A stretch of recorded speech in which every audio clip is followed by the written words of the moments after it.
Okay, so for all you fucking negative nannies out there, I have something to say to you. I'm gonna lean back and let Sanders just go off for a minute. What team or teams do you guys think Fong Bu could upset? How you guys doing today? You look great. You all look great, by the way.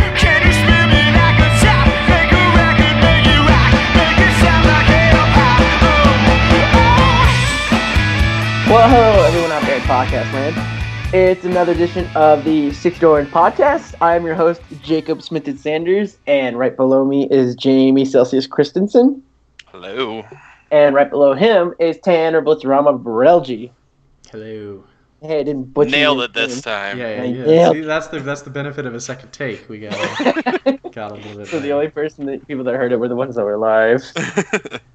Hell yeah. I guess that'll teach him to get in here. Oh, well, I mean, you gotta be here for the memes, right? So, anyways, our discussion for this week is going to be the MSI play-in stage. We're gonna go over who the groups were, who made it through, and what our thoughts are gonna be for the MSI group stage. Now, just as we predicted with Jamie and I when Tanner wasn't here last week, it's not his fault. He's living life. As you can tell, I've got a very boring white background in the behind me. Hey man, you just moved in. It's okay. Yeah, I know, right? But it's just like I didn't realize how just horrifyingly boring it was until I turned on my camera and I saw it was just like, oh god, it's just nothing but whiteness. So yeah, that's to figure that out. Man, it's all right. But Sanders, before we hop into anything, I want to say something. So, for those who heard last week's podcast and are not on Discord, I need to, I guess, make something clear. I was wrong about the Tom Kench changes. I apparently cannot read and did not see that with the changes, he is now grounded when he swallows a champion. And because of that, I went on like a 5-10 minute thing about how the changes were not that bad. They're that bad. Don't play Tom Kench.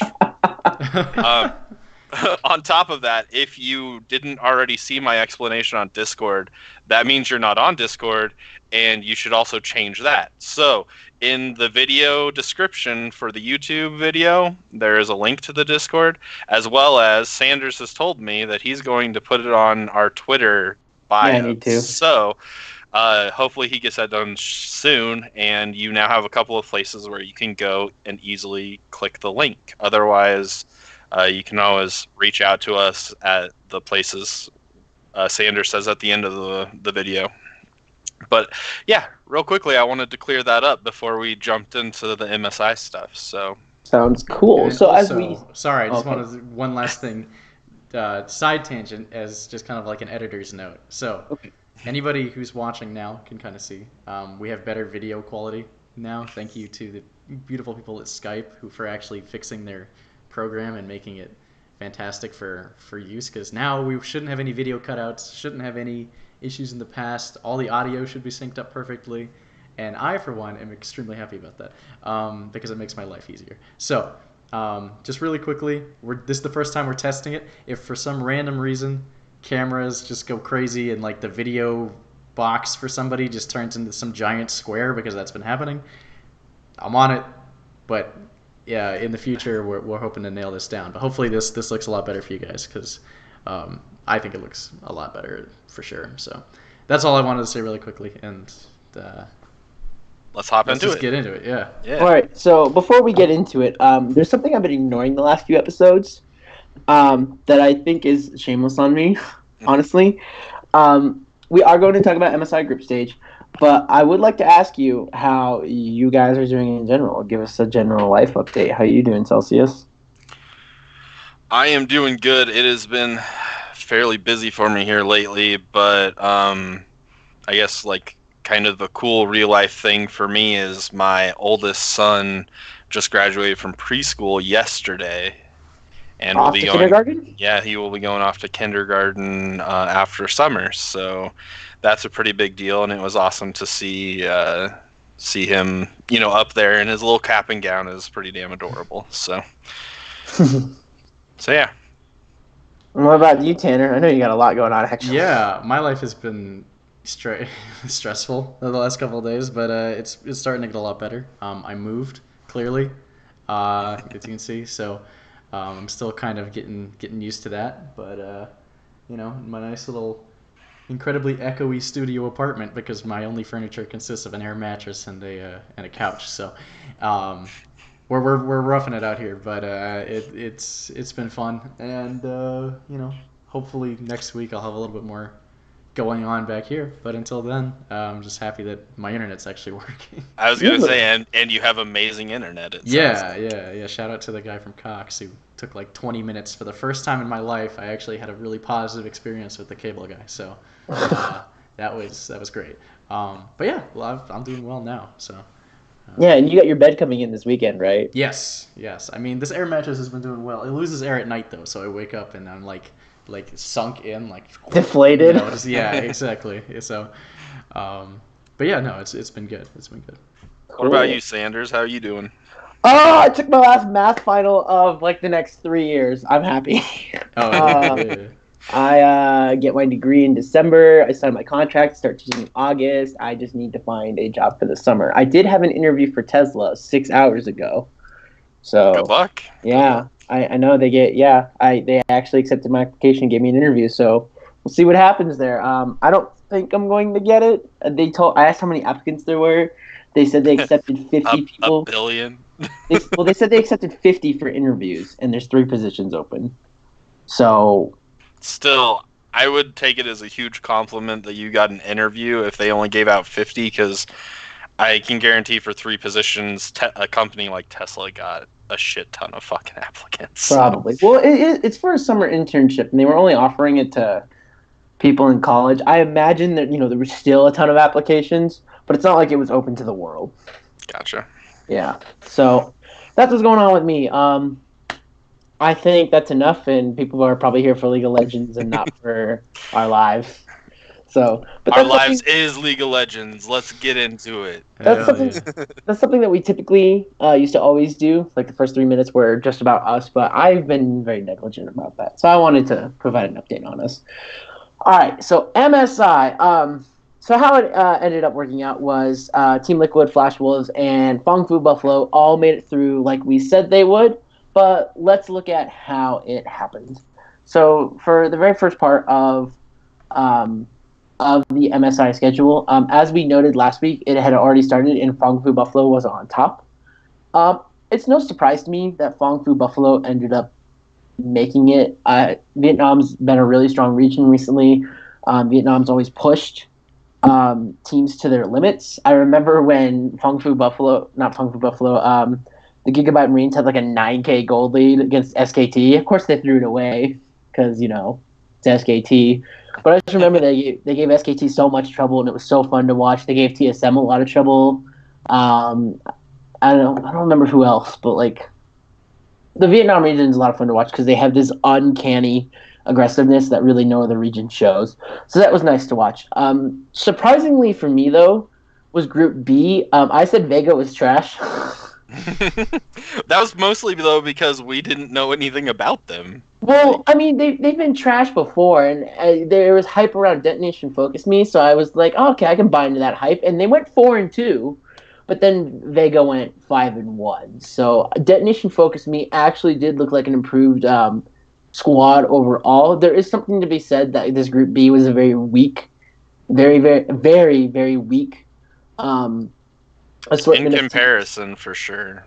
Well, I mean, even compared to Group A, that's what I was talking about. In comparison to Group A, Group A had 2 teams that honestly made me think at a couple of points that I would have liked to see the 2nd seed of each of the groups play the opposite 1 seed. So 2 seed from A play the 1 seed from B, and those are the people that then went to play against Liquid and Flash Wolves.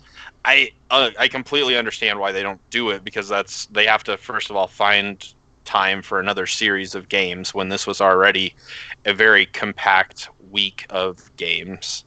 But I guess if you're looking to find the best representatives to play in the international event, I think that Vega kind of saved Group B a little bit because of how well they played when they had to play Fangbu, but like Fenerbahce was no joke, and I guess on that point, Fangbu and Fenerbahce actually had to play a tiebreaker for Fangbu to move into the TL series. So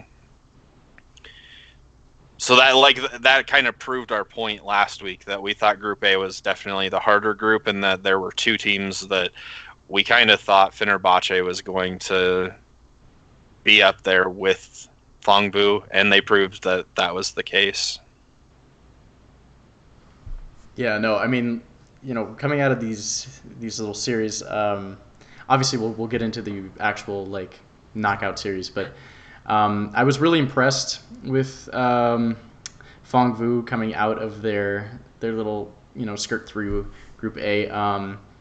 To be honest, I didn't think that they looked like a team that was gonna dethrone any of our top seeds, obviously. But just for what they were and just for how they were able to, I feel like they've got a kind of this element of controlled chaos about them that is just kind of endearing to watch, and it almost looks like every single game with Fangbu, you never know what you're gonna get.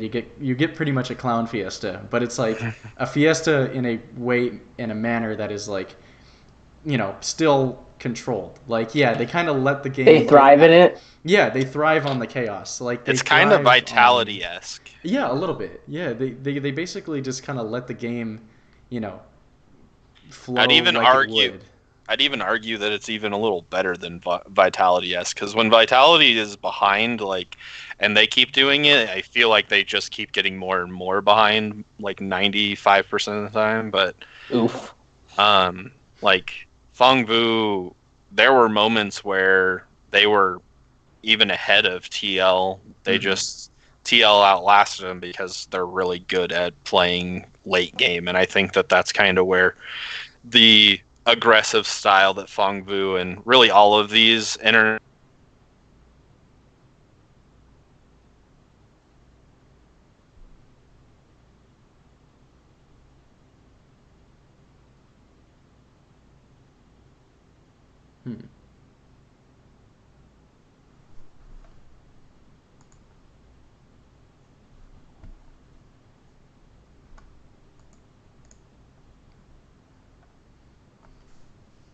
All right, so there's one thing I had wanted to say about the other teams is these are all like number one seeds of their region, right?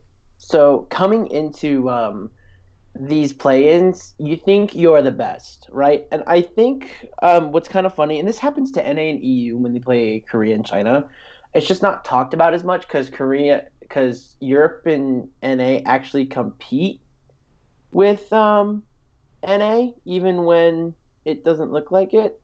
And by the way, I think the stream went off. Tanner. It's okay, yeah. Real quickly, guys. We went off for a second, came back. Should be fine now, but go ahead and continue. Okay. It's recording the whole time, too. So even if the stream goes down, we still have the video. Okay, cool. Anyway, as I was saying, so when you come in as a team that didn't get punished for what you were doing, right? And then suddenly you play these better teams and you're punished for what you were doing. I think there isn't a better example of this than Team Liquid 3-0ing PvP and Flashbow's 3-1ing Vega, because they were playing a style that like had never been challenged, right? And even in the group stage, it wasn't really challenged, so they think it's going to work. And then you meet a team like Team Liquid or a team like Flashbowls who's way better at macro or who's way better at late game decision making, and suddenly it's like, oh shit, this doesn't work anymore. And these are the types of teams that have never had to adapt mid-series or mid-season or whatever because they were always dominant, right? That's why I'm always skeptical of NA dominance, because typically when an NA team is dominant, they go to, international tournaments like, fuck, that doesn't work here, right? It's not very often that you see actually any team dominate so much and they continue that success. EDG is another example from China. They always dominated the region, came internationally, choked every time. Whatever worked in China didn't work internationally, right? So hell, any team other than SKT with Korea that's been a dominant force in Korea comes. Oh yeah, like King's. I mean, they they still play well, but like I mean, Right. they don't live up to expectations. Yeah, exactly. Like King's almost supposed to win Worlds, and they didn't. They got knocked. They got their ass knocked by the eventual world champion. So, not like it was a huge deal. But I think this emphasizes not only the gap between wildcard regions, which is where I was going with this. It not only emphasizes the gap between wildcard regions, but it also emphasizes that like when we come together internationally across like all the world teams come together, you have to recognize that everyone has a different play style and you're gonna see it change. So as we like get into the group stage or not, remember that the first probably 2 to 3 games are not what you're gonna see when it comes to knockout stage. By then, there's a meta that's evolved for the tourney. There's a thing that says, okay, this team plays this way, we need to do this to beat them. Or there's a team that plays this way, we need to do to beat them. And what's so disadvantageous to someone like Fong Fu Buffalo is every single team in the top 5 of knockout stage. I'm assuming Buffalo finishes 6th. Is they all have game footage on them now, right?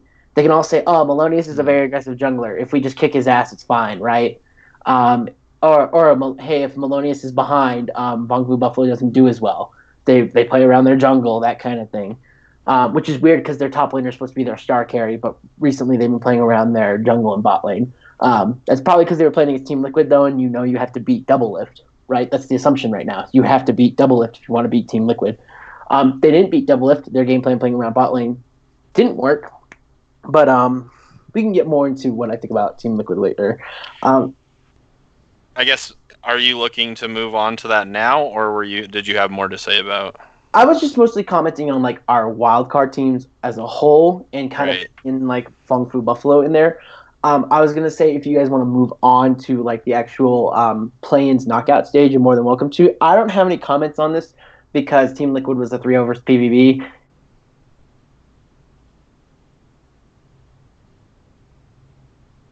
All right. So to the people who are watching the video, apparently my internet's cutting out quite a bit today. So my apologies on that. Hopefully we get that fixed soon. I'm assuming he's still talking, so we're hopefully going to get back right into this call as soon as possible. Anything on like ever throughout the year, because it is fun to watch the picks that they choose. And like, when was the last time that we saw Ziggs be played? That's fair. And probably the last time we saw him played, it was bot lane, and that was not the case here. We did see a Vel'Koz, I guess, kind of recently in one of our regions, but like that's still not something that you see regularly. We saw that. Yeah, Vel'Koz is like a pocket pick, but it's not something we see regularly. You're right. I mean, I felt like we got to see some new takes on the game, and I mean, there's a reason why the major regions play what they play, and it's because, I mean, as it showed in the series when the major regions got to play, that those picks are better. Like, and but I guess it was just fun watching these teams pick these things that they're comfortable with, bring them into a game and play kind of a little bit more what you actually see in solo queue, right? Like, you don't always see strictly the meta champs unless you're diamond or above. And I know I'm not that. Granted, I haven't played the league for a while, so I don't really know what even my elo sees. But I'm guessing that it's still pretty eclectic, the champions that get picked. A lot of Jax and Master Yi right now. So it was fun to see that. I also like the state of the game just in general, because you can see stuff like Sona and Tarek, but it's not the only thing that you see. Like, it's not so broken that everybody either picks or bans it. Kale was played. That was fun to see, because I think it's been a minute since her rework. After they kind of nerfed her a little bit, I don't think we saw her really as much, and so it was nice seeing her comeback. Hell, Renekton got played. Like, just I guess that's kind of the whole point is we got to see a lot of new and different stuff that you don't typically get to see in pro play, and it was very enjoyable to watch. So that's the last thing I wanted to say. If you guys had anything else, otherwise we can. I'm good. Yeah, that was well said. Cool. So the series that we may want to talk about is Vongfu Buffalo versus Vega. I want to point out some weaknesses in Vongfu, and this is the series I'm going to use for it. And I guess this is going to be the first team we talk about is Vongfu. We can go up from order of what I would say the proposed order is by the world, which is Vongfu, Flash Wolves, Liquid, G2, Probably SKT, SKT, and then Invictus. Yeah, that's the order right now as a consensus. Obviously, not everyone agrees with that, but that's like a consensus. So, Vongfu Buffalo. So this is a very aggressive team, right? And Xenos is, I think their top player's name. Xenos is their star player. What's so odd to me was words are hard. Both against Team Liquid and against Vega, they didn't play around him, and I don't get that. If your star player is your top laner, why aren't you playing around your top laner? Especially when Impact, he might be the 5th best top laner. Maybe the 6th. I don't know. That's not discrediting Impact. That's just more of a comment on how good the top lane talent is at this tournament on every team. You got the Shy, you got Clid, you got Wonder, you got, I forget who the Flash Wolves is. SKT's not Clid, it's Khan. Oh, yeah, Clid's their jungler, my bad. Clid is SKT's jungler. Sorry, Khan. And you've got like Xenos here. Like that's not a bad rap on Impact. It's just a comment on how good the top lane is. But they didn't play around him, right? They drafted a winning lane against Impact, and then they didn't camp him. Okay. You draft winning lanes against Vega, and you don't camp him. Okay. And then they had a Shen support one game, and they still didn't play around top lane. You could easily 3-man dive the top lane with a Shen and your jungler, and like you said, they were playing against TL, and the strategy is don't let double lift kill you. I get that, but if you're not going to beat him anyway, beat Impact. Have a winning lane, right? Like, have another lane that can answer double lifting Court JJ. Court JJ didn't have that strong of a game, and even against Vega, like, so here's like my problems with against Vega. They went 2-0, right? They looked unbeatable. This series looked over. Kind of like Cloud9 versus TSM, very similar in that kind of sense, where like Cloud9 dominated the first 2 games so well. Do we really have to bring that back up? No, just looked over, right? And this series looked over too. But for whatever reason, once Meliodas, their jungler, didn't get priority, and it slowed down in the jungle a bit, Vongfu went down. So I feel like Vongfu's big weaknesses as a team are A, they don't recognize their win conditions, which is A, play around your top laner, who is your star at the moment. He's the hot seat, he's the hot hand, he's whatever you want to call it. That's what you should be playing around. Meliodas, he needs to adapt. He can't play this one-dimensional aggressive style. He needs to know how to play a little more calmly. Because as Vega showed, if you can beat him in the jungle, Vongfu Buffalo has a lot harder of a time. And you have to remember that Meliodas is probably used to his laners always winning. That's not the case. That's not going to be the case, right? Your laners aren't going to always be winning against SKT, G2, Invictus, right? I'm sure Jensen will provide a challenge, and I'm sure I don't even remember the mid laner's name for Flash Wolves. They've changed their roster so much. I need to look it up again. Should have been more educated. Rather. Yeah, that's it. You can't guarantee that they're going to be winning their lanes. So he's got to play a different style and adapt if they want to be able to win any games. So personally, I think Vongfu. It's cool that Vongfu's here.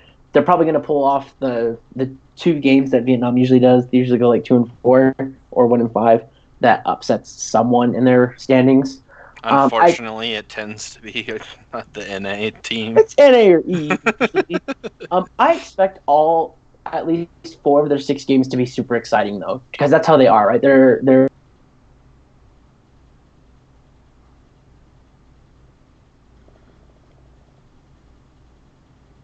video dropped out again and would look like ice. Sorry about that. Hopefully we get this fixed. I have no idea why it's choosing to drop me out right now, but looks like we're reconnecting. But no, like that's I was when I was watching it, I was talking with you guys and like. Oh, you see, like where they got like a few kills in the early game, all 3 games. Yeah. That's all I meant, because I mean, obviously TL came back and ended up winning it, but. Tanner, what do you think of Hongzu? Yeah, I think for me, you kind of touched on it earlier, but you know, and like I said, they're a very aggressive play style. It's a lot of fun to watch, but it's not always effective against the teams that seem to have a game plan from the start.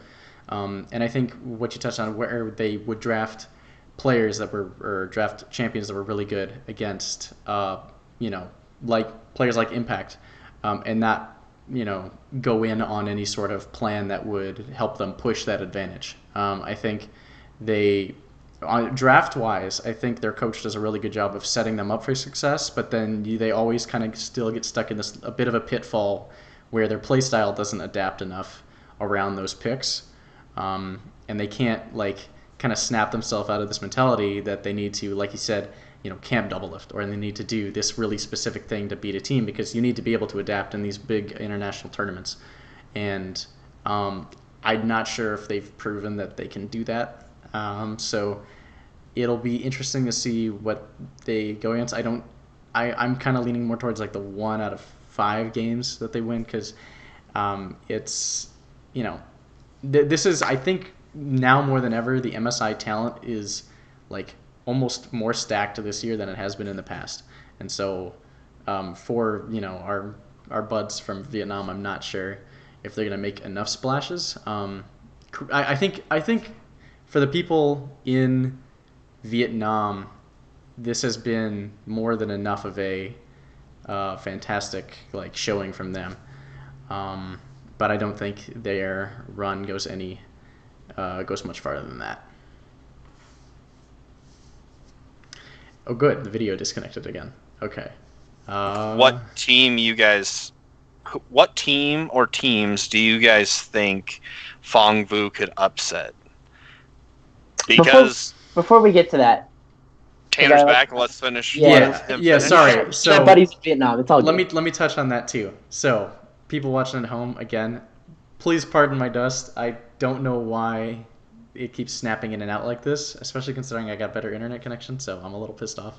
But hopefully, when that drops, just so you guys know, the recording still goes. So I'm basically just letting him know that, hey, it'll come back in a second. So no worries on that. But I kind of gave my spiel already to the recording, but so we don't need to worry about that too much. But yeah, in short, I was just like, you know, I don't think they're going to be able to adjust their play enough in order to take down any of these top teams and make a big enough splash to get out. But yeah, I think to your question, Selceus, who do they have the best chance of upsetting? Liquid, maybe G2 if G2 didn't practice, which I highly doubt. You mean took a vacation? Yeah, I don't think this iteration of G2 would do that. And even if they didn't, I still think G2 is the kind of team, similarly to Team Liquid, that may like lower themselves to the play style, to their play style, and then just beat them because they've got the good raw individual talent. Yeah, it's tough. I don't think they're a bad team, and I think they're like the best of the like wild card teams to make it out, and they are definitely the most deserving. But yeah, I don't know. It's hard to say that they won't do much, but I think that's all you can really say. Yeah. So I think it's cool that they made it out because they're the hometown team, right? So it's going to be cool to have them in at least the early stage of MSI.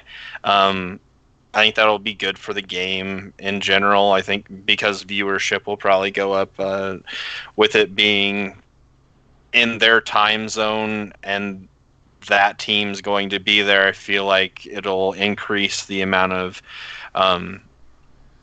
people from that region that'll tune in because the major regions, you're gonna get the same viewership for the most part. Like, we're interested no matter what. Right. If it's not in our region, you're gonna get the same turnout no matter what, right? Like, if it was in Korea, the people that want to tune in are gonna watch the VODs elsewhere. If it's like, you're gonna get maybe a big jump in people in the region where it's being held. In this case, it's a minor region, and they have a hometown team, so that's cool. I just wanted to like make that point. On the note, or on my, like, to answer my own question, I agree with Tanner in that those are the two teams that I can see them beating. Now, if I had to put odds on it, I'm not going to put good odds on it, because I think that TL has proven that they're obviously better than Fangbu, and G2 looks to be stronger than TL in most people's opinion. With that said, I think that there is some additional words are hard.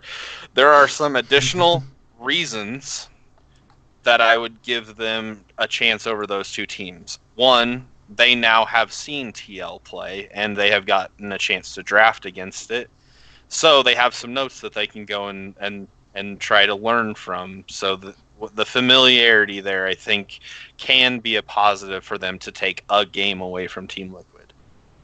And then G2, the thing is that I think if you can get ahead of that team, like really ahead of that team early, which seems to be Fangbu's strength, is early game, just living in the chaos.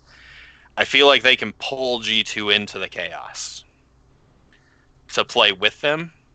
And if that happens, I think they have a chance. Especially because if you get far enough ahead in a League of Legends game, it's really hard not to take a humongous lead to victory. Like, you can lose some of that lead throughout the game and still have a safety net if it's big enough. And they are the type of team that, if everything goes right, and so that's the big caveat, right? Everything has to go right, and that typically doesn't happen in a League of Legends game, especially with a less coordinated team like Fangbu. But, you know, if the stars align and everything happens just right for them in that one game where they're playing against G2, I can honestly see them taking a game off of and surprising G2, because, as you guys also mentioned, G2 has a tendency to play down to their competition as well. So all those factors combined, I feel like it's possible. I'm not giving them a high chance of it, but... And then, I guess, lastly is maybe the team that they play first, just because that team might come in cold because they haven't played League of Legends now for a little while. And hey, Selceus. Is Selceus? it SKT? No, they play Invictus. G2. You're so wrong. They play Invictus. I'm sorry, I'm not. That's just an add-on to my comment, because I but don't they think do play Team Liquid game too. But Liquid's played now. What I'm saying is, just a cold team that hasn't played League for a few weeks comes in and gets to play, and plays against a team that is, on top of being cold, they play against a team that is, like, not easy to prepare for because they're random. Like, a random team like Fangbu, it could be a recipe for disaster. The fact that it's Invictus, if it was SKT, if it's one of these, like, powerhouse regions, it's not likely. It's just, you know, I'd give them maybe like a 1% chance that 1 out of 100. I like it. That could be a recipe for stealing a game off of somebody. Cool. So, do you got anything else on Fangbu, Tanner? I'm ready to move on. No, I'm ready. Cool. So let's head to Flash Wolves. Flash Wolves is the team I know the least about, because for whatever reason you can't stream their games, and you can barely find them on YouTube if someone posts about them. So the only real time I get to see Flash Wolves is internationally. I'm not gonna lie. This is probably the weakest version of Flash Wolves we've seen in a long time. LMS as a region overall, I think, is more or less a wild card region if you take out Flash Wolves. I think Vietnam is better than Flash Wolves. We've seen 3 different teams from Vietnam do well. We've seen 1 team from LMS do well. That's a problem in my opinion. And now that Sword Art and Maple are gone, and Steak, do you remember Steak, the top laner? He had the crazy fro. Hell yeah, dude. Didn't he turn into a coach? Yeah, he did. I don't know where he's at though now, because I know he turned into a coach for Flash Wolves and then he moved somewhere else. Yeah, I think what you saw from Flash Wolves is what you're gonna get versus Vega. You're gonna get a team to where if they have a lead, Flash Wolves as an organization always been known if they have a lead they roll with it. But if they don't, they tend to struggle. Whether they win the game or not kind of depends on team fighting. I think Flash Wolves, based upon the series of the Vega and based upon the past as well, they've always been one of the best team fighting.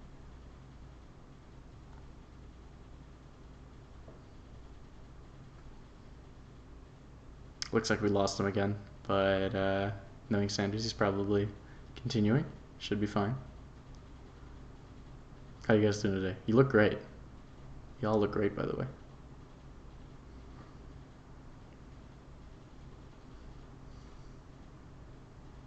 Teams at team fighting. So on a good day, not a good day, on a great day, I think Flash Wolves can beat anyone. I really do.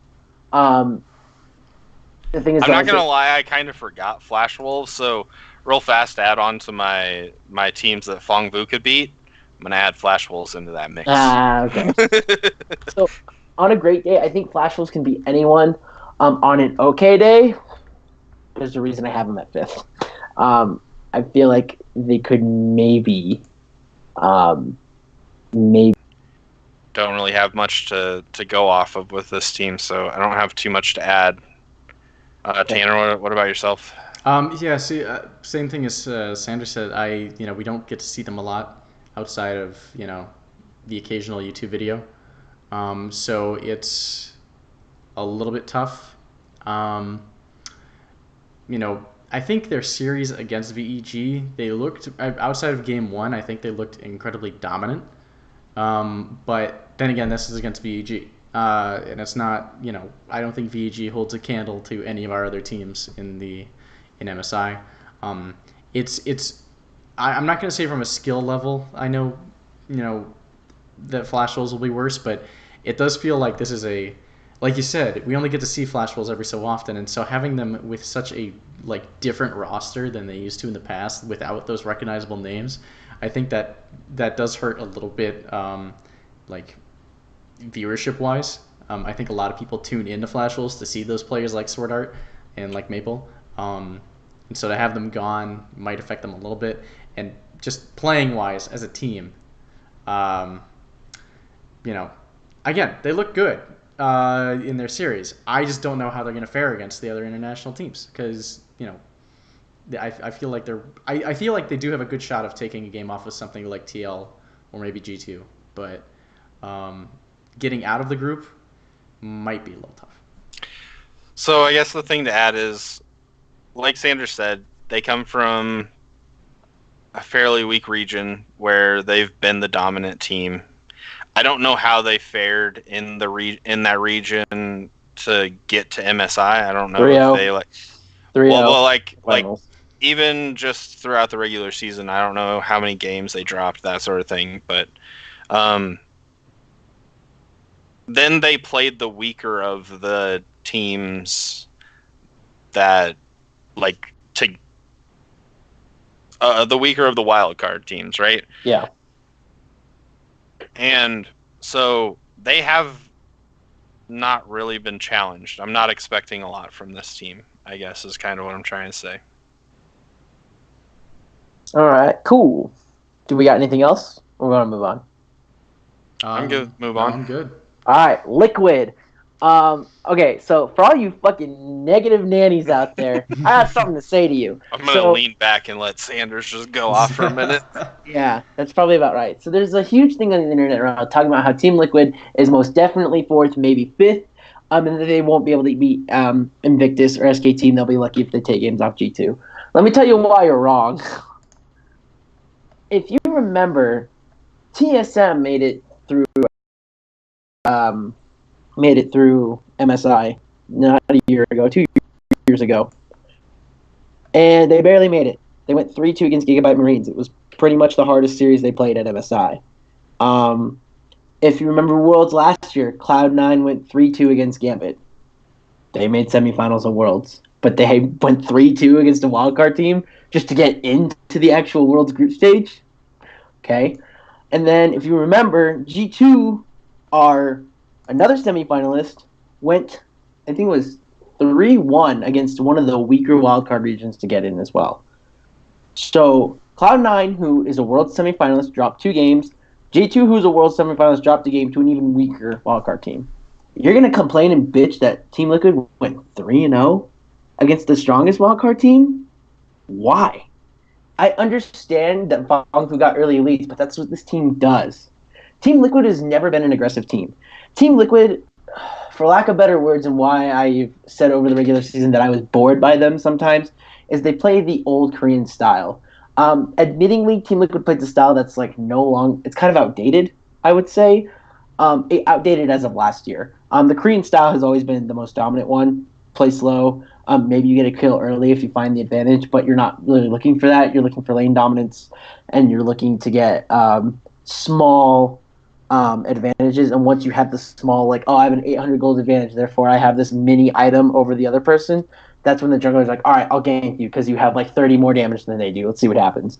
And then you snowball that, right? And that's how SKT's worked for years. That's how Samsung Galaxy worked. And that's how Team Liquid works right now. I don't know if that's because of Core JJ or whatever, but that's just how they work right now. I think that they worked that way before Core JJ showed up. So, but that's just how this team.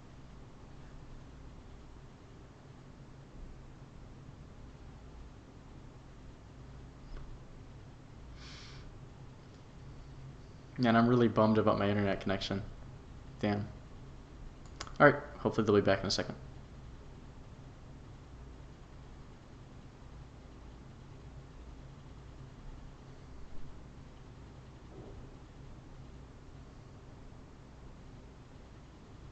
It excites you in the early game and just pops off. That's never been Team Liquid, never will be.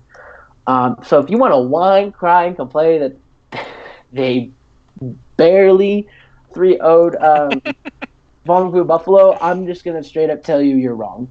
Were there times when Fangfu Buffalo outplayed them? Yes.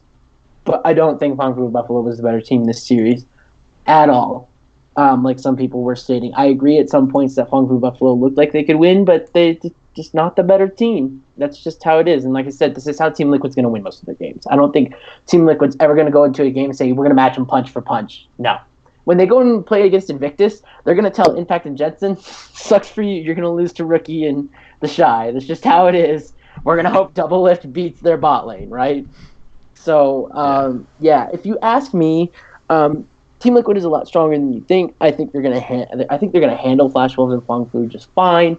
I think they're going to take a game off of. It's possible for them to take a game off of Invictus, maybe if their bot lane can snowball. Team Liquid's bot lane can snowball. And I definitely think they can take a game or two off of G2 because I will infinitely give Team Liquid's bot lane over G2's bot lane. And we'll get into G2's bot lane later as well.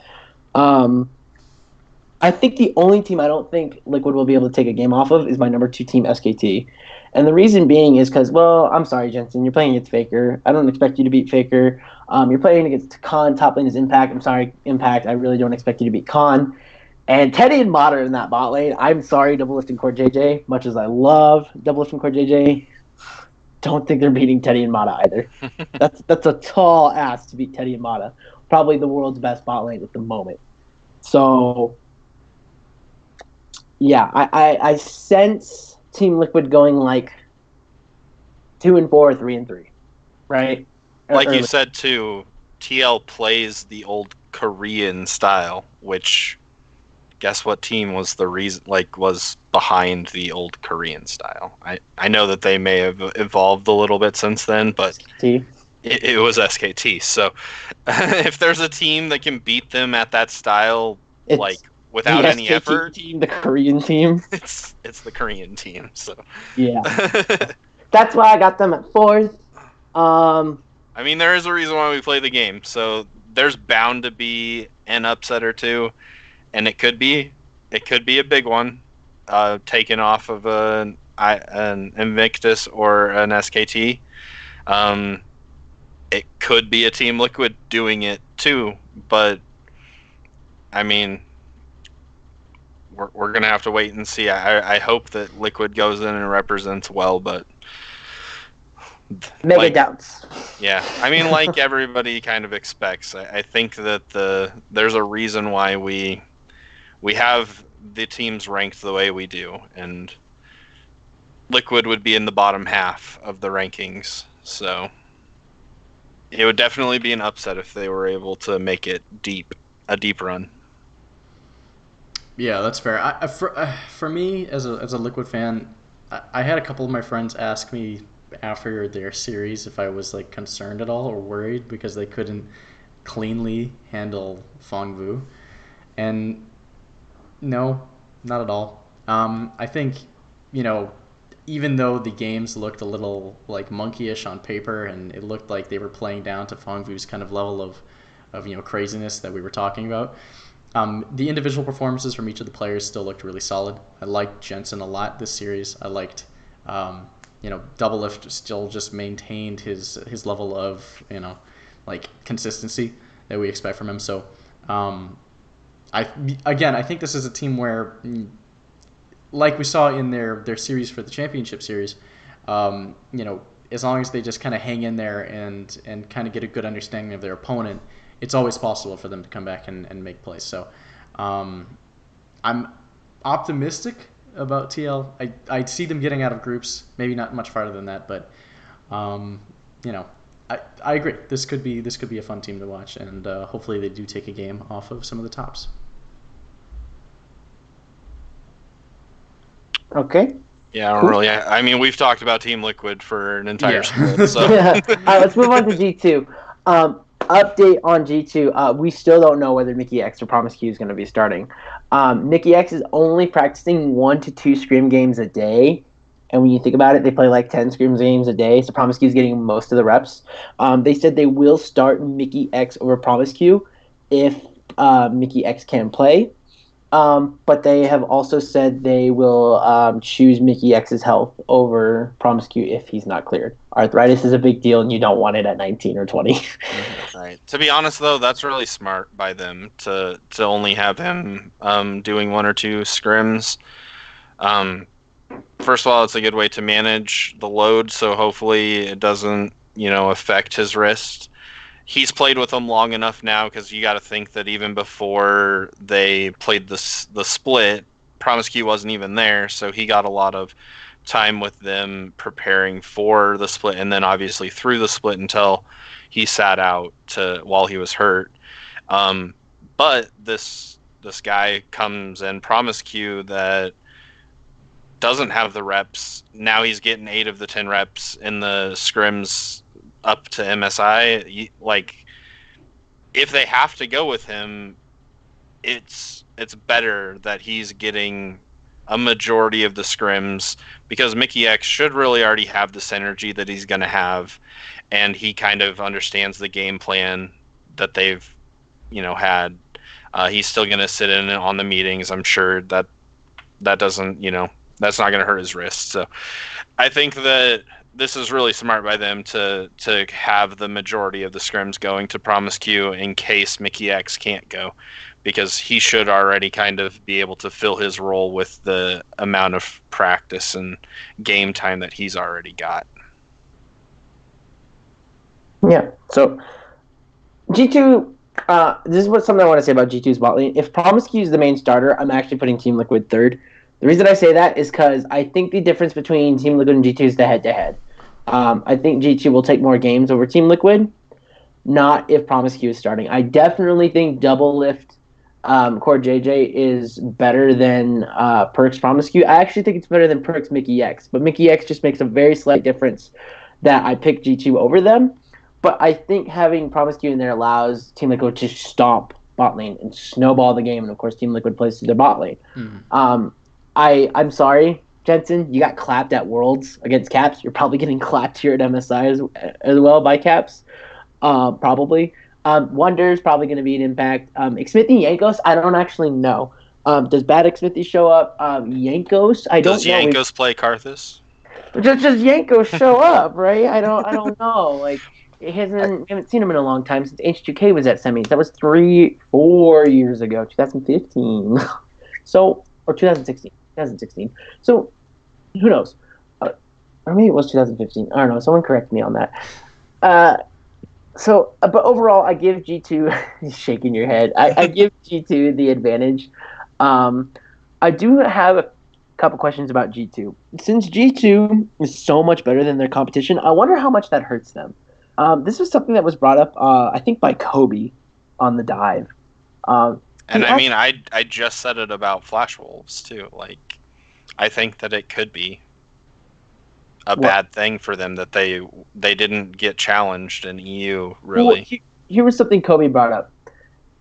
Caps and Perks used to go at it in scrims, and they used to go at it live, right? And Kobe said, no offense to any other mid laner, but the best two mid laners are on one team right now. They're both on G2. Perks just doesn't play that role anymore, but he probably still is the best if you did put him on that role. Behind Caps. Yeah, sure. Sorry, I had to throw back much earlier episode. We'll go with that. You don't have Caps and Perks screaming at each other and trying to, figure out how to make yourself better, right? You don't have the best of the best clashing. The whole iron sharpens iron. And I mean, Nuke Duck's good, but it's Nuke Duck. He's not going to provide that much of a challenge to Caps, right? So, does that affect Caps going internationally when he's playing against all these mediocre mid laners and suddenly, boom, there's these Perks level Caps. There's these Perks level mid laners again that you're playing against. And you got Faker, you got Rookie, you got Jensen, all these people that can give you competition. Do you beat them? And are you still that good, or did you get worse without knowing because you were just better than everyone? Personally, I think Caps is going to be fine, but that is something to consider. I don't think he's better than Rookie or Faker. Sorry, I know Caps is considered baby Faker. Not going to happen. Faker's going to show him what for, I'm sure. Caps has solo killed Faker a couple times, but in those games, SKT won anyway, so whatever. I love Wonder, but I look at Khan and the Shy, and I'm like, yeah, sorry. Sorry, Wonder, you're great, but not beating those two. Yankos, like I said, I have question marks around. We were talking about mid lane. Bot lane is. I feel like this is the fifth worst bot lane in the groups. The only caveat to that is if they play mages and stuff, I think that they jump up significantly to at worst third. That segues perfectly into what I was going to talk about. Perfect. I didn't know, and I just helped you. You're welcome. G2's drafting. I feel like everyone's forgotten about that. And everything I've watched, all the analysis of G2, suddenly people just forgot that EU finals happened, and I don't know why. that they had three picks that could go to any of the lanes. Not only that, they had 3 different game plans and 3 different games. None of them were the same. G2 is coming into this international tournament not as the best team, not as the most talented team, and not even a team that has the best player in any role. None of them have a best player in any role. And you would think that leads to your disadvantage. They're just a solid team. But they've got the best drafting. They 100% have the best drafting as of right now. And if they can take that and they can manipulate that into the MSI tournament, like I said, good luck to any of these 5 teams. Good luck to G2. Good luck to SKT. Good luck to Invictus. Good luck to Team Liquid. Good luck to Flash Wolves, and good luck to Feng Fu. I can't figure them out, and I doubt you're going to either. If G2 goes more conventionally, then maybe it's a little easier to figure out. But it's G2. I bet you, because game 1, very first game of MSI is G2 versus SKT, I guarantee you're going to see something. They're going to be we're playing SKT, we're going to make a statement game, boom. We're going to beat SKT with this super random strategy. Or they could pull out the random strategy and they go down in flames, and it's we lost to SKT. It's like a win-win, right? If you win the game, it's boom, we're here. If you lose the game, it's it was a crazy strategy we were testing. Right? It's right. Game 1. So... yeah, I think this is a solid squad. Like I said, if Promiscuous starting, I think I put Liquid over them. but this is under the assumption with Mickey X. They're best team. I like this roster a lot. They should pull a game off of SKT. Just like how I said, I don't think Team Liquid can beat SKT. I don't think G2 can beat Invictus. What do you think, Tanner? Yeah, I don't know if I think they're gonna get a game off of SKT, and that's just because I think SKT has looked so dominant as of late. Like they pretty much swept through their entire postseason in order to win, and I know G2 did pretty well in theirs, but I think this series as a whole, and you kind of touching on this kind of makes me think about this. We haven't really seen a lot of like interconnected international play with SKT and other teams like as they are now. Like this current iteration of G2, this current iteration of TL, and now SKT stepping back into the international scene after having a lackluster year last year. It's hard for me to specifically say, this team clearly is going to do this because we haven't seen them play against each other in a while. So I'm skeptical on that. For some reason, I can't shake this feeling that regardless of what you throw at SKT this time around, I think they actually are going to handle it pretty well. And I think that would be really, really cool to see G2 try to pull out some kind of cheese strat like they did during their finals series and see possibly some get funneling. squashed. Yeah, it would be interesting. Like, how dominant is SKT? I don't know yet. I need to see that. But if they, they can definitely prove it against G2, where if G2 tries to pull this, like you said, like the funnel or something just out of left field that nobody's seen before, and then SKT handles it, deals with it, destroys them, that could have ripple effects throughout the entire tournament. I don't know. G2 as a team, though, I think they look great. They obviously looked great during their series, and I think they're full of individual talent, so much so that, outside of maybe, like you said, the bot lane comparatively to Team Liquid, I think like a lot of their individual players have a good chance of beating everybody else that isn't the Eastern teams. So, again, it's tough because I want to see what happens, but this team looks good, and I agree with them being the third best. Outside of the fact that Promise Q might lower that a little bit. To your point, Sanders, about the iron sharpening iron, or whatever you said, steel sharpening steel. I said iron sharpens iron, yeah. But anyway, I believe that Caps and Perks still do a lot of like one-on-one type of things. Granted, that might be a little bit more messing around, but I think they said that like even when they're on stage to warm up, they hop in and do like one-on-one stuff. So they are still getting a piece of one another, just not in game. So it's definitely different, but they do have a chance to hopefully hone each other's skills a little bit. Besides that, though, I'm really interested to see how this team fares. We saw the good and the bad of G2 during the regular split. It appears from the playoffs and finals that G2 was just like experimenting, and that's the reason why we saw the struggles at the end of the split. But their experiments ended up paying off. They had 3 different styles in the finals. Sure. Yeah, no, like the thing is that like I want to see if there was any legitimacy to their struggles, or if it was purely just the fact that they were kind of effing around and trying some stuff out and not maybe taking all the games as seriously as they should have been, because they pretty much already locked up their spot at the top. We're going to get a chance to see that, but like you said, Sanders, I'm really looking forward to what kind of strategies this team can pull out and how they can draft like into these teams that are expected to run away with the tournament in both Invictus and SKT. Yeah, I think G2 could come in and pull some stuff. Like, I think if Perks plays mages and stuff, that they have an even better chance than if he's playing AD carries. I don't really think that that's a super hot take because he's looked stronger on mages and stuff than he has on most AD carries throughout his time in the AD carry position. But like, if anybody's gonna do it, it's gonna be G2. They are very creative.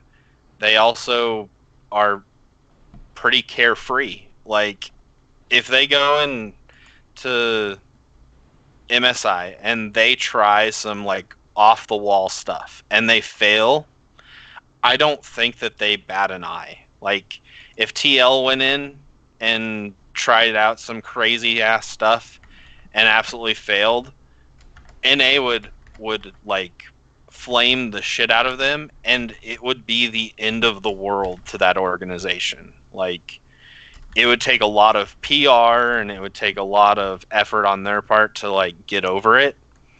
And I think that G2 would kind of like they did when they went on vacation. They would turn it into a meme. They would embrace it. They would come back and they would destroy the region again. And then, like, eventually people would just stop bringing it up and they wouldn't let it affect them at all. But yeah, this team, they have the resources, they have the wherewithal, they have the coach that's willing and the owner that's willing, and because of those reasons I expect to see some really awesome things from this team. And what's great is we're going to see it right away because they are the first game of MSI, and if I remember correctly, they play SKT. Yep. So we're starting off MSI with a banger, boys, and it is going to be fun as hell to see what comes out of that game, because I think it could lay the foundation of what we're going to see throughout the rest of the tournament. Incoming massive disappointment. Especially with this team. And yeah, unfortunately, that means that it could be a massive disappointment, but it also could be a setup for some awesome storylines and some really fun, creative gameplay. Should we move on to, I think, SKT is probably next? Cool. I'm actually going to put SKT and Invictus together. Yeah. Okay. So SKT and Invictus I have as 2 and 1, respectively. They're like this. If you can see it, they're like this. And for those who are listening to audio, I have like a centimeter in between my fingers with Invictus on top. The reason being is the Shy. The Shy is going to destroy anyone in front of him. I don't think he's ever going to lose lane. That just 100% fact. Near fact. I'll say near fact. I don't see anyone beating him. I just don't. He's way too good. I've seen so many plays from him. From just this split, watching him 1v3 when he had like 300 health on Jax, I was like, dude, I understand Jax can be broken, but damn, you shouldn't be able to 1v3 with 300 health. Just that shouldn't happen, and it did. He's just a rock star. This guy is the ultimate League of Legends player right now. I feel like you could argue he is the best player right now in the world, just in general at League of Legends.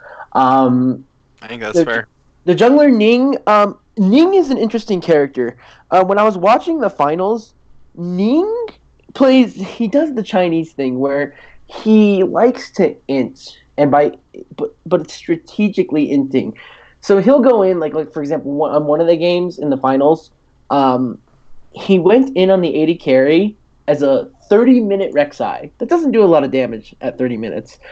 And he killed the AD carry, right? And he died. It's a 4v4, but who won out on that trade? Invictus or the other team? The other team lost their AD carry. Invictus just lost their jungler. Invictus wins out on that trade. Ning is willing to put himself forward and say, hey, fuck my life. As long as we kill the enemy AD carry, we win the 4v4 very easy because we still got our AD carry at the main outsource the damage, and they don't. Just that thought is scary enough to realize that, like, their jungler, even though he's, like, not the best, he's willing to put himself out for the greater good of the team, right? He's also proven it internationally that he can be the best, because isn't this the same guy who won MVP of Worlds? It is. It's also the same. It's also the same guy that gave away first blood to Roxa. Still though, like he had an amazing series in the finals of Worlds, good enough to win the MVP over the Shy and Rookie. So he's proven that he's pretty damn good internationally, is what I'm trying to say. So, it's sad to think that he's probably the weakest player on their team. That tells you how much you need to know. Oh, so here's a thing I want to get with SKT and Invictus. So I think Clid and Khan are going to get beaten out by Ning and the Shy, right? That's kind of what puts Invictus up. I'm not going to say Rookie's better than Faker, and here's why. Faker's been on a tear recently, and even when SKT is doing poorly, Faker is still amazing. It's fantastic that Rookie had an awesome year last year. You know, it's awesome that he like tore through Worlds and was like, "Hey, I'm here, I'm the best." But Rookie himself even said, "I didn't play Faker. It's great to win a world championship, but I didn't do it beating Faker, right? Well, here you are. You're a world champion. You're the defending world champion. You're coming to the midseason invitational, which is basically the pre-Worlds, right? That's kind of what it is. It's hey, Worlds isn't here yet, but here's it's Worlds Light. Yeah, Worlds Light. There you go. Yeah. If he beats Faker and wins MSI, then I think you can be proud of your previous world championship and your MSI title, right? Saying, yes, I beat Faker. I did a good job. I'm not going to give Rookie the benefit of the doubt, though. I think it'd be such an interesting storyline for SKT to come back, win MSI, and Faker can be like, "That's a nice trophy you got, but I got 4 of them, and I'm Faker. Like, welcome to my world." And I believe Faker was also the MVP of all or most of them. There was one where Bang was the MVP, if I remember correctly. I believe so. So, may he rest in peace. 10th place on 100 Thieves. Not as... Yay. Anyway, let's not talk about that. We can talk about that. We can talk about that a month from now. Pretty much. That's kind of weird to believe Summer Split begins in a month, boys. Anyways, I made my point about Faker. It's as far as I'm concerned, it's still Faker's world, and we're just living in it. Regardless of his team is bad or not, it's still Faker's world. We're just living in it. As for the bot lane, Teddy and Mata, holy shit. Mm-hmm. I think this is where I like Jackie Love and Baolon. Yeah, Baolon. I like Jackie Love and Baolon. Jackie Love finally got over the hump of the last few years of him always throwing at Worlds. That he always did that. He was always hyped up winning the Worlds, and then he just threw. He never played well. Was skittish. He was like Wild Turtle. Flashed into the enemy. Just did things that didn't make sense. I guess like half of China. But he's really improved as a player. He was really good at Worlds last year. He's been really good this split. It doesn't hurt that the other team has to focus on the other 2 solo lanes. Yeah, it doesn't hurt that you have to focus on the laners. But I give Teddy Mata the advantage. So I'm like split on the mid lane. I give Teddy Mata the advantage, but I just think the Shy is such a formidable opponent. It's really hard for anybody to beat a Fed top laner. Like, unless the top laner is playing a tank and the Shy's not playing a tank. I'm going to go out on a limb right now and say that's not happening. That's what Duke is for. If Invictus wants to play a tank, they're going to play Duke at top lane. That's who they brought as their substitute, by the way, was Duke, another former world champion. I think this team is just diverse enough. I think you got a former world champion in Duke who can play tanks. And he can play carries too. You could easily go into a draft saying we're going to play a tank top laner with Duke, and then suddenly they draft an enemy top laner that's good against tanks, and you could be like, well, Duke, you're going to play Renekton or something like that. And Renekton just got buffed, and that's a champion he was known for at his 2015, I believe, run. Skin for that one, yeah. Yeah. So, this Invictus Gaming roster is overall solid. Not that I don't like SKT's. I think SKT's bot lane is going to destroy everyone. They're going to be like a lawnmower over grass. They're just gonna literally, dissect everything in front of them. But as for the rest of the map on SKT, I think SKT is a very strong team over everyone except for Invictus. I just can't wait for the SKT Invictus matchup. I think this one everyone's looking. Last game of day 2, I looked it up while you were talking. Fuck yeah! It's gonna be what a great way to end the day. Seriously, getting to see these two teams against each other. Also, by the way, while I was looking at that, G2 got fucked. Day one, they play Invictus and SKT. So when you see Team SKT Liquid game 2-0, one, and then they play Invictus when you see, later in the when you day. see Team Liquid 2-0 and G2 0-2 on the day, don't be surprised. Also, don't read too much into it. Yeah, exactly. Team Liquid's 2-0, G2's 0-2, and it's bigger than you. I mean, feel free to get those memes out while you can, because it's day 2, I believe, opens up with TL against G2, and so Fuck yeah, and then we can make G2 0-3. I love it. I hope so. And then Team Liquid can be 3-0. Yes, this is dreaming, but anyway, I can dream. No, it's foreshadowing. I hope Hopefully. it's foreshadowing. Tanner, what do you think of these Asian teams? I think you covered it well. I think we're underplaying just how. See, I agree with you that the Shy is an unstoppable force right now, and he will not lose a single lane that he's going to play. That being said, I think Khan is good enough to make it so that he doesn't win it either.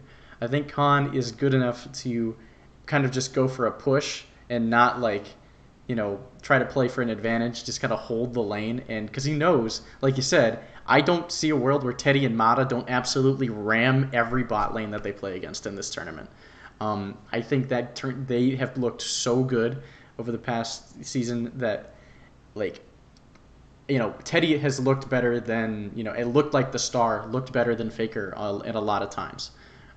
So for me, I think that advantage that they have in the bot lane, and also with looking at Faker, I think it does kind of hinge on the mid lane, because obviously in the top lane, if Shy goes crazy and takes control of the top side of the map, and then Teddy and Mata do their thing, it's down to Faker and Rookie. That's going to be an amazing thing to watch, and I still never bet against Faker, even when he lost, a couple years ago in Worlds. I still cannot bet against Faker ever. The dude Faker's world. Yeah, he's the best player. So it's, impossible to kind of sit here and confidently say Rookie's going to beat him, because who knows? Who knows what's going to happen? I'm super excited to see this, but I do personally, and we'll get into this once we do our rankings, I kind of personally am thinking that SKT might edge out IG. Because I just think that SKT is a good team at kind of reading what might happen against a certain team and how to play against it. I don't think Khan is going to get baited into any kind of over-aggressive play against the Shy, because I think he knows that the Shy is just that crazy. I don't know. He's only a year removed from being the Shy, right? Khan was touted as the next top laner when he was on. Isn't every SKT top laner touted as that? And then but he wasn't on SKT at they're the not. time. Remember, he was on. Wasn't he at Kingzone? Oh yeah, he was on whatever the Blue Dragon team is. Wasn't Kingzone. Longzhu. Yep, Longzhu Gaming. Yeah. So that was the rookie team that was supposed to kick ass and didn't. Right, but Khan was, touted as the next big top He was laner. touted as the best player, even when Faker was around. Yeah, because he was dominating, just like the Shy is right now. Something happened. He kind of lost it. I don't know if the meta changed out of his favor or what it was, but he definitely started riding the struggle bus a little bit. And then even when he joined SKT, I think at the beginning of the season, he wasn't playing up to snuff really either.